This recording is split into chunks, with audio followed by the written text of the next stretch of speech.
সুমিত রায়, গ্রেফতারির ভয়ে তার লুকোচুরি, কিন্তু রক্ষা কবচ পেতেই সেই লুকোচুরি শেষ।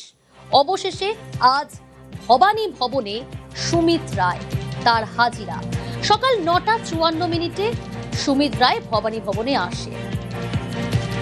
সিআইডি দপ্তরে যে গাড়িতে হাজিরা দিলেন সুমিত রায়, আগে দেখাই আপনাদের, দেখুন তো কোন গাড়িতে সুমিত রায় হাজিরা দিলেন। দেখছেন আপনারা এই মুহূর্তে, এই গাড়িতে করেই ভবানী ভবনে আজ সকাল 9:54 এসেছেন সুমিত রায়।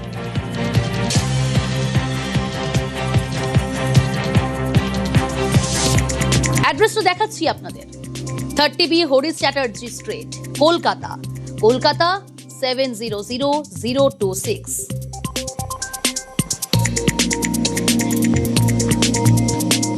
রৌনক রয়েছে আমার সঙ্গে। সিআইডি দপ্তরে যে গাড়িতে হাজিরা দিলেন সুমিত রায়, তাতে কি কোনো রাজনৈতিক ইঙ্গিত রেখে গেলেন সুমিত রায়? রৌনক, দেখা একেবারে দীর্ঘদিন ধরে সুমিত রায় বেপাত্তা ছিল, তার খোঁজে রাজ্য পুলিশ, এসটিএফ সবাই কিন্তু তল্লাশি অভিযান চালাচ্ছিল। এই জায়গায় দাঁড়িয়ে যখন আজ তিনি সিআইডি দপ্তর ভবানী ভবনে আসেন, তখন এই কালো একটি এসইউভি গাড়িতে করে তিনি নামেন এবং দেখা যায় এই গাড়ি কাদের নামে কেনা, ওনার ডিটেলসে দেখা যাচ্ছে ওয়েস্ট বেঙ্গল তৃণমূল ইউথ কংগ্রেসের নামে এই গাড়িটি কেনা হয়েছে 2025 সালের জানুয়ারি মাসের 2 তারিখে এবং অ্যাড্রেস দেওয়া রয়েছে 30B হরিশ চ্যাটার্জি স্ট্রিট। সেক্ষেত্রে তাহলে রাজনৈতিক দলের যে যুব সংগঠন তাদের নামে যে গাড়ি কেনা, সেই গাড়িতে করে এসে পৌঁছালো অভিষেক বন্দ্যোপাধ্যায় আত্মসহায়ক সুমিত রায়, যার খোঁজে পুলিশ তল্লাশি অভিযান চালাচ্ছিল। তিনি কোথায় গা ঢাকা দিয়েছে একাধিকবার বিভিন্ন বিষ্ণুপুর থানার পুলিশ থেকে শুরু করে রবীন্দ্রনগর থানার পুলিশ, সিআইডির তরফ থেকে তার বাড়িতে যাওয়া হয়েছিল, তার পরিবারকে নোটিশ দেওয়া হয়েছিল, তারপরেও তার কোনো পাত্তা পাওয়া যাচ্ছিল না। সেই সুমিত রায় যখন সিআইডি দপ্তরে আসে, ওয়েস্ট বেঙ্গল তৃণমূল কংগ্রেস ইউথ কংগ্রেসের নামে কেনা গাড়িতে করে, এবং সেই যে রেজিস্ট্রেশন করা হয়েছে গাড়িটি, তার অ্যাড্রেসও কিন্তু 30B হরিশ চ্যাটার্জি স্ট্রিট। তাহলে এটা কি ইঙ্গিত দিল? কোনোভাবে কি তাদের রাজনৈতিক নেতারা তৃণমূলের জানতেন সুমিত রায় কোথায় ছিল, বা কেন তাহলে তিনি তৃণমূল কংগ্রেসের গাড়ি ব্যবহার করলে এখানে এসে পৌঁছালেন?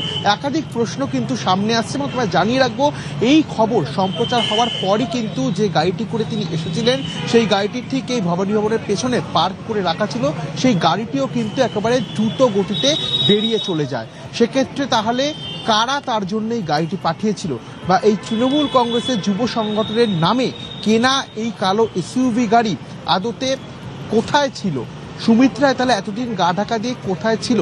গোটা বিষয়টি কিন্তু ইতিমধ্যে খতিয়ে দেখছে তদন্তকারী আধিকারিকরা। ওকে,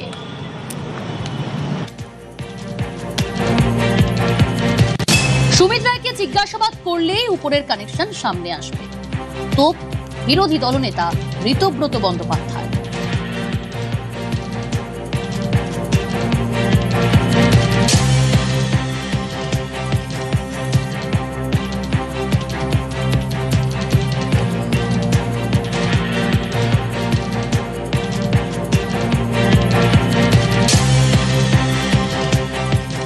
সুমিত রায় যেহেতু ক্যামাক স্ট্রিটের চার্টার্ড মাফিয়ার গোটা অপারেশনটা সুমিত রায়ের থ্রুতেই হতো, বা ধরুন কমিউনিকেশন, অতীতে সুমিত রায়ের সঙ্গে এরমভাবে কথা বলার সাহস আমারও ছিল না। লাস্ট যে ফোনটা 4 মে পরবর্তী সময়ে ফোন করে বললো যে বস ফোন করতে বলেছে। আমি তখন বলেছিলাম কোন বস? হুগো বস।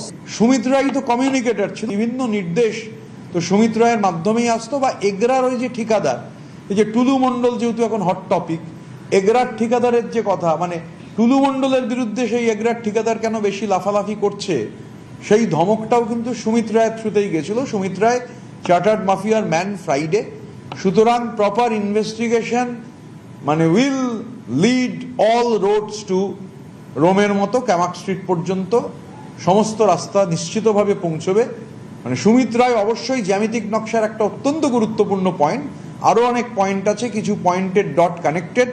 এখন সুমিত রায়ের সঙ্গে সেই ডটগুলো কানেক্ট করে আরও ওপরে কানেকশন হলে পুরো জ্যামিতিক নকশাটা বাংলার মানুষের কাছে ক্লিয়ার হয়ে যাবে।